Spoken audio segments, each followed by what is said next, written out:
Hey guys, Silverlord here, back in with another action figure review. Today we'll be taking a look at the Mythic Legion's Reinforcements 2.0 Templar Knight Relic Guard. Or is it Relic Keeper? Either way, this of course is brought to us by the fine folks over at Horsemen Studios, and is the fourth installment to my Road to Legions Con series here on the Overlord Productions channel.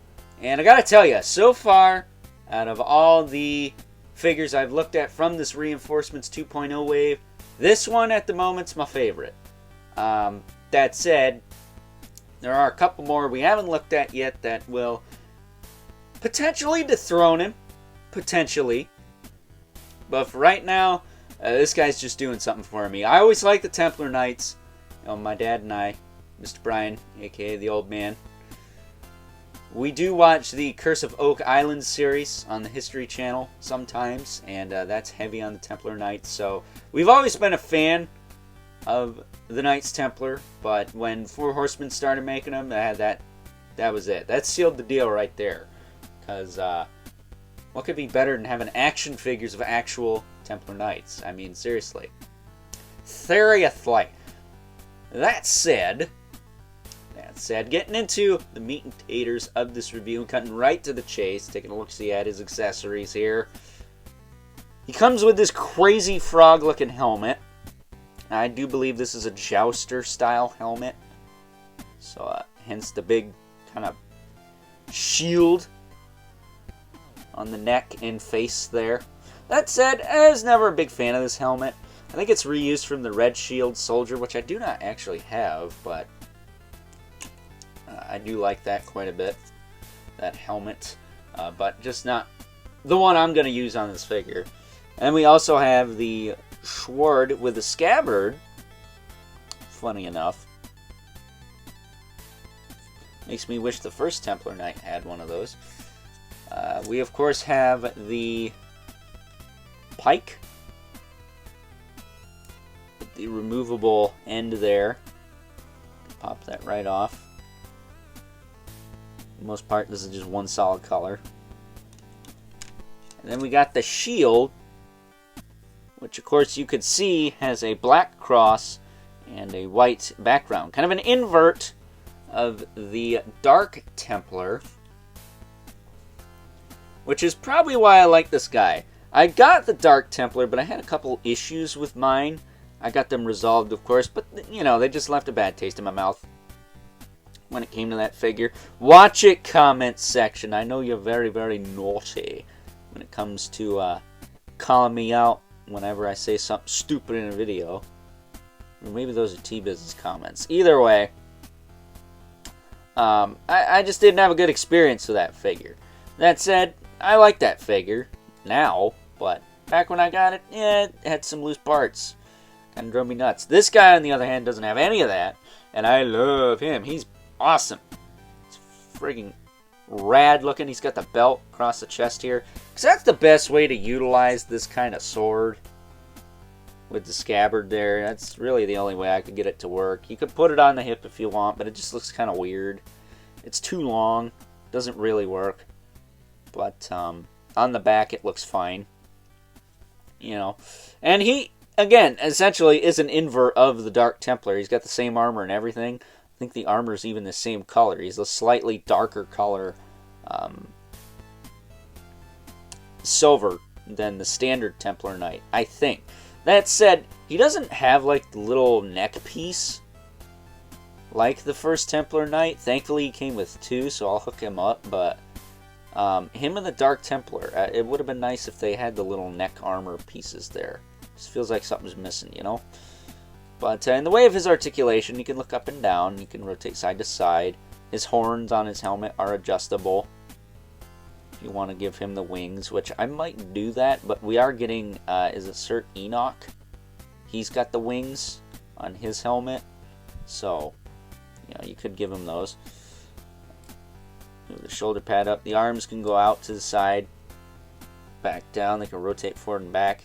It's got a single elbow that rotates. It's got a gauntlet twist, swivel at the wrist with a hinge down. He's got the ball joint in the torso that wiggles all around. Do the hula hoop with that. His legs kick forward and back, out, back down. He's got a thigh cut. He's got a single knee with a twist below it. He's got a swivel at the foot with a hinge and a rocker and peg holes at the bottom of the feet if you want to rig him up with a stand. Now, the bio for this character wasn't 110% clear on what his job is, but if I had to guess, they guard the Sword of Aetheron when Sir Gideon Heavensbrand is not using it. That said, we're going to have a problem here, aren't we? This sword's going to be a pain in the neck for me to get in on camera. I think it is. I think I might have the belt a little bit too far in. There we go.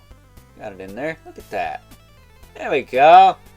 I'll have to cut off cam and do it there after all. But if I had to guess, these guys are probably guarding the Sword of Aetheron or something to do with Aetheron. Some kind of artifact, some relic, some kind.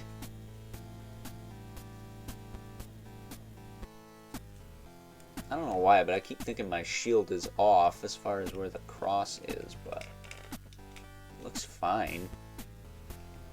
I don't know. Maybe I'm tripping. Maybe I'm just looking for problems because I didn't have any problems with my set. But there you go. There he is. Standing at attention without his pike because that takes up space. So with that being said, let's now move right along and take a look at some size comparisons. First up, here's our Templar Knight Relic Guard alongside a couple other Templar Knight figures I have from the Mythic Legions line. We of course have the first Templar Knight Legion Builder, the standard Templar Knight Legion Builder, I should say, to the left, and the deluxe Dark Templar Knight Legion Builder to the right. And as you can clearly see, this new Relic Guard is essentially an invert of the Dark Templar, with new attachments for the side of his helmet, that is. That said, I also have the Delphina of Aetheros figure, the female Templar Knight, but she's a little bit tricky to get to right now, so I don't have her on hand for this review, but I think you pretty much get the point here. This Relic Guard is essentially a mix-mash of the standard Templar and the Dark Templar, because he's not a jerk like the Dark Templar. The Dark Templar is from Sons of the Red Star, and those guys are jerks. They're mercenaries that kill people for money, and that's not cool. Unless you enjoy doing that, I guess. But we don't condone that kind of behavior here at Overlord Productions, so let's get him out of here before he goes Boba Fett on our arses. And we can bring in another Mythic Legions figure, because it wouldn't be one of my reviews without him. Good old Brother Mandibulus. Wouldn't it be sick if they just did a straight-up undead Templar? They haven't done it. I know they're doing the skeleton faceplate with that Sir Elijah figure, but it's not the same. And then we have, of course, the infamous 11 Spawn. I know medieval Spawn would probably make more sense for these videos, but what are you going to do? But there you go. So, with that being said, let's now move right along and wrap things up. Some final thoughts. Overall, and out of all the Reinforcements 2.0 figures I've taken a look at thus far, I gotta tell you, this Templar right here is just doing it for me. And while I've always been a fan of the Templar Knight figures in this line, they've never really been my favorite thing in this line. You guys know me, I'm more of a skeleton vampire guy when it comes to Mythic Legions, but I gotta tell you, this one's just doing something for me. I don't know what it is, but it's scratching that itch. And out of all the Templars I have at this current point in time, I have Delphina of Aetheros, I have the regular Templar Knight Legion Builder, and the Dark Templar Knight Legion Builder. I think this one's my favorite. Again, he's just doing something for me, and at this current time, I don't really know what that is, but I friggin' love this figure. So, with that being said, I hope you guys enjoyed this review, and until next time, I'll catch you guys later.